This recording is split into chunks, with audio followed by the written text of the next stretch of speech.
Maaaring nga magkaroon ng iba't ibang masamang epekto sa ating katawan ang isang oil spill. Ang oil spill ay ang pagkakaroon ng langis o krudo mula sa tanker o barko kasunod ng aksidente o hindi inaasahang pangyayari habang nasa karagatan. Ang langis ay mayroong kemikal na mapanganib at maaaring makaapekto sa kalusugan ng tao o hayop. In terms of respiratory, so ang mga chemicals ay maaaring din makapag-emit ng mga foul odors or ng mga strong odors na pagka na-inhale ng isang tao ay maaaring mag-cause ng difficulty of breathing. And ganoon din, pwede din siyang mauwi sa severe allergic reaction.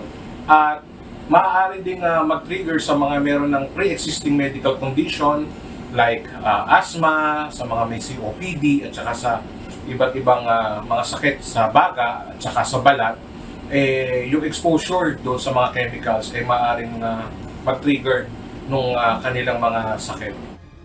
Ilan sa epekto nito sa kalusugan kapag ito ay nalanghap ay pagkaduwal, hirap sa paghinga, pangangati ng lalamunan, pag-ubo, pananakit ng ulo, pangangati ng mga mata, pagtaas ng presyon at irregular na pagtibok ng puso.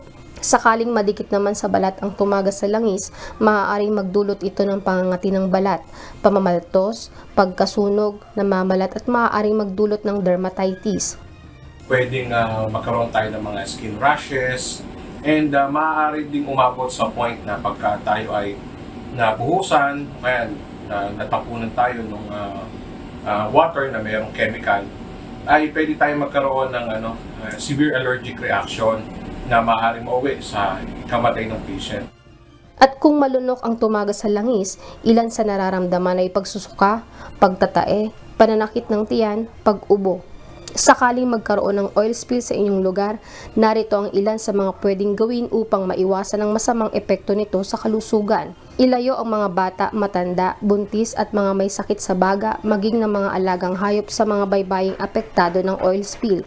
Sundin at palagi mag-antabay sa mga abiso o anunsyo na inilalabas ng inyong LGU para sa inyong kalusugan at kaligtasan. Palagi ang magsuot ng face mask. Siguraduhing malinis at aprobado ang mga pinagkukunan ng tubig at pagkain ikukonsumo ng pamilya at alagang hayop.